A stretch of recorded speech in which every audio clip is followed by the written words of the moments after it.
On the second day of the Assam Assembly budget session, Chief Minister Himanta Biswa Sarma reacted strongly to the ongoing political developments in the Congress party and confirmed that he will be visiting the residence of former APCC President Bhupen Bora on Tuesday evening.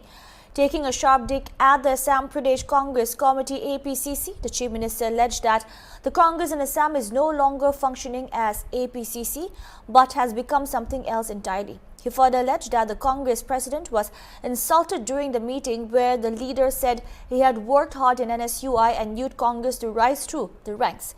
CM Sarma's remarks come at a time when Assam Congress is facing major internal political turbulence ahead of the 2026 Assembly elections. Bhupen Bora ঘৰত মই তা কাৰ্বি আলঙত যাম ডিফুত যাম ঘূৰি আহি 6:30 পৰা 7টা বজাৰ ভিতৰত Bhupen Bora ঘৰত মই যাম অলৰেডি তেওঁৰ লগত মই টেলিফোনত কথাও পাতিছো আৰু 6:30 পৰা 7টা বজাৰ ভিতৰত এবাৰ মই যাম এপিসিসি আৰ নহয় এপিসিসি বিএম বাংলাদেশী মুসলিম হেতুৱে তেওঁ ৰকিবুল বুলি কৈছে কিন্তু অকল ৰকিবুল নহয় তাত সৰু ৰকিবুল বহুত জন্ম হৈছে সুইসাইড বোমালৈ পৰিণত হৈছে শব্দ ব্যৱহাৰ কৰিছে সক মই এটাই কথা কম যে কংগ্ৰেছক সমালোচনা কৰাৰ বহুত বেছি প্ৰয়োজনো নাই খালি কেতিয়াবা অলপ কংগ্ৰেছৰ কথা ইকাৰণে কওঁ যে আমি 22 বছৰ কংগ্ৰেছ কৰিছিলো দলটোৱে একদম হিন্দু মানুহক এৰি দিয়ক হেতু আমি কেতিয়াও বিচৰা নাছিল এতিয়া তাত মইতো কৈ থৈছো 5 বছৰ পিছত আপোনালোকে নিউজ দিব ভাতৰ লগত কি খালে বুলি আৰু সেই লাইনত গৈ আছে শ্ৰীভূমি হাইলাকান্দিত অলৰেডি আৰম্ভ হৈছে কেইদিনমান আগতে ভূপেন বৰাই আপোনালোকক ক'ব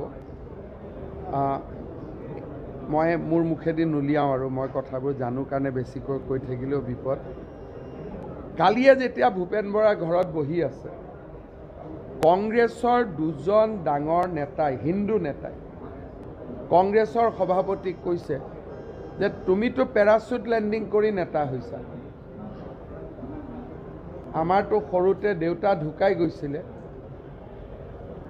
আমি কষ্ট কৰি এইখিনি পৰ্যায়ত আহিছো এজন কংগ্ৰেছৰ নেতাই ভূপেন বৰাৰ ঘৰত কংগ্ৰেছৰ সভাপতিক কি কৈছে গৌৰৱ গগৈ যে গৌৰৱ তুমি মোক অপমান কৰি নাথাকিবা ময়ো এৰি দিম কাৰণ তুমি পেৰাচুট লেণ্ডিং কৰি নেতা হৈছা মোৰ দেউতা সৰুতে মৰি গৈছিল মই NSUI Youth Congress কৰি আজি মই এইখিনি পৰ্যায় পাইছো গতিকে তুমি যদি মোক হিউমিলেট কৰা তেলে ময়ো এনেকুৱা সিদ্ধান্ত আপোনালোকে উলিয়াই লওক সেই কামটো মই নকওঁ